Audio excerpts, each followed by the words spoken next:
Hello friends, now I am going to explain about this sampling distribution. So in a subject complex analysis, probability, statistical methods. So it is a continuation part of the sampling distribution 1. In a previous presentation, I explained about the basic definitions, what all we have to remember in a sampling process. And also little bit only I given the information about that critical region. Now error, the types of error, the critical region, that only we are going to study in the sampling distribution 2. So first we should know what is mean by this error. Error means often we are going to use this word. Error means it's a mistake or else it is small correction will be there. While testing a hypothesis, we usually come across two types of error. What are the two types of error means type 1 and then type 2 error. Now we'll discuss what is mean by the type 1 error and type 2 error. If a null hypothesis is rejected while it should have been accepted, such an error of rejection of the true hypothesis, even though hypothesis is true, but even though we are going to reject that, this is what the type 1 error. We are going to denote that as a alpha. We are going to denote that as a alpha, which is known as the level of significance. The probability of a correct decision in this case is 1 minus alpha. Now we'll see that the next type of error, that is type 2 error. If a null hypothesis is accepted while it should have been rejected, such an error of acceptance of the false hypothesis is called as type 2 error. We are going to denote that as beta. You just see here, already we know hypothesis is false, even though we are going to accept that hypothesis. So it is a type 2 error. We are going to denote that as a beta. The probability of a correct decision in this case is 1 minus beta, which is known as the power of the test. You just see this table. If you see this table means you will get clear idea about this type 1 and also type 2 error. You just see here two things is there. Hypothesis is true and hypothesis is false.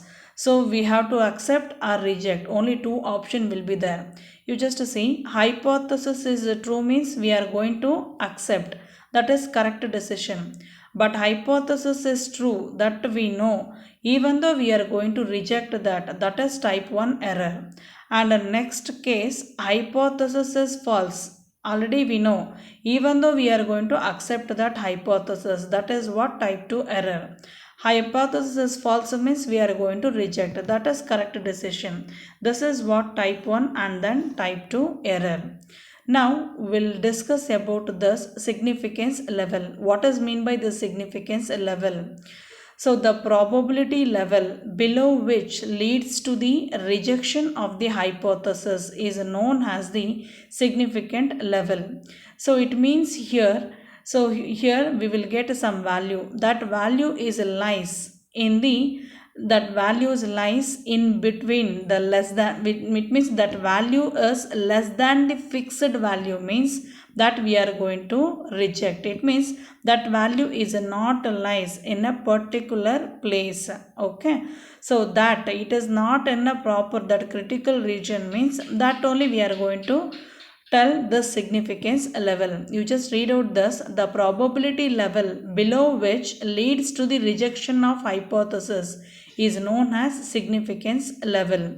This probability is conventionally fixed at, what is that fixed level? Fixed level or significance level means that we are going to denote this as a 0.05 or 0.01 or else 5% or 1%. These are called as significance level. It is a fixed level.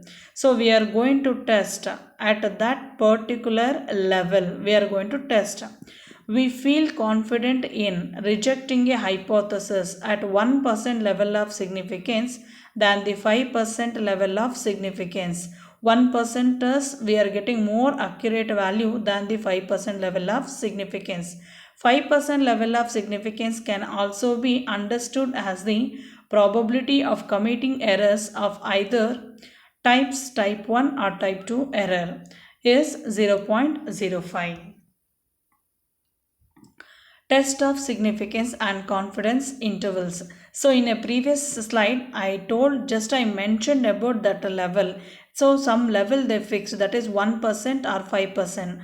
What is that number? So how we have to check, which formula we have to use, that only we are going to discuss in this slide. You just see the process which helps us to decide about the acceptance or rejection of the hypothesis is called as test of significance. Let us suppose that we have a normal population with mean mu and the standard deviation sigma. If x is the mean of the sample and n is sample size, so then how we have to find out this test of significance means formula will be there, that is standard normal variate. Z is equals to x bar minus mu, that divided by sigma divided by square root of n. With the help of the standard normal variate formula, you just find out the obtained value is lies within that region means we have to accept. Exceeds that region means then we have to reject. So next is from the table of the normal areas, we find that 95% of the area line between z equals to minus 1.96 and z is equals to plus 1.96. The obtained values lies in between minus 1.96 to 1.96 means then we are going to accept or else we have to reject. In other words, we can say with 95% confidence that z lies between minus 1.96 and 1.96. Further, 5% level of significance is denoted by z 0.05. Similarly, same thing is applicable for 1% level of significance also. Only thing is the value is different here. Similarly, from the table of normal area, 99% area lies between minus 2.58 and 2.58. That is 99% confidence that z lies between minus 2.58 and 2.58. Further, 1% level of significance is denoted by z 0.01. So that what and all I explained, the same thing they represented in a symbolical here. You just see mu is lies in between this region, x bar minus 1.96 sigma divided by square root of n and x bar plus 1.96 sigma divided by square root of n. Take this as equation number 1. Similarly, next equation 2 is x bar minus 2.58 sigma divided by root n, which is less than or equals to mu less than or equals to x bar plus 2.58 sigma divided by square root of n. Take that as a equation number 2. Hence, we can say that equation 1 is the 95% confidence interval and equation 2 is the 99% confidence interval. The same thing we represented in terms of curve. You just observe it's a normal curve. The values lies in between minus 1.96 and 1.96 means we are going to accept, or else exceeds that value means that is the rejection area. Same thing is applicable even for 99% also. The point is here minus 2.58 to 2.58. Only thing is you have to remember point here. Now we'll discuss about this one-tailed and two-tailed test. What is mean by this one-tailed and two-tailed test means if we are giving the concentration towards only one side of the normal curve means that is one-tailed test. Two side also we are going to give the concentration means that is two-tailed test. So you just read out here. In our test of acceptance or non-acceptance of the hypothesis, we concentrated on the value of z on both sides of the mean. Then that only we are going to call it as a two-tailed test. Sometimes we will be interested in the extreme values to only one side of the mean, in which the region of significance will be the region to one side distribution, that we are going to call it as a one-tailed test. Some of the standard critical values are there. So in a different level, that is 1% level and 5% level, that value we have to remember here. You just see in a one-tailed test, 5% level is minus 1.645 or 1.645. Same thing, one tail test for 1% level is minus 2.33 or 2.33.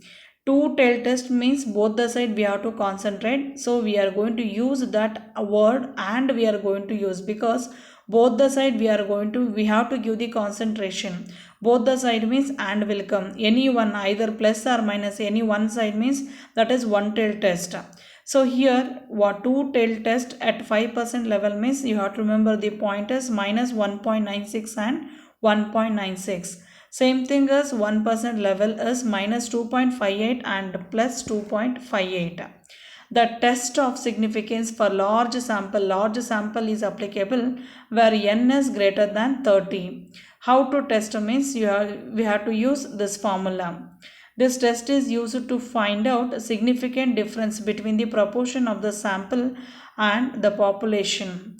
So here how we have to find out means formula will be the same thing. Z is equals to x minus np square root of npq, or else we can write that as z equals to x minus sigma divided by mu.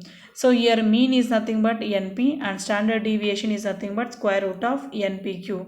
Remember that formula. With the help of that only we have to solve the problems. If modulus of z, it means obtained value of z is greater than 2.58 means, then we can give the conclusion that difference is highly significant and we have to reject the hypothesis. It means obtained value is less than the standard value means we have to accept, greater than that means we have to reject that. So next is here, since p is the probability of success and square root of pq divided by n is the standard error. So to find out the probable limits or confidential that limits, we are going to use this formula. P plus or minus 2.58 square root of pq divided by n. This is the formula we are using to find out the probable limits, that you have to remember. Thank you.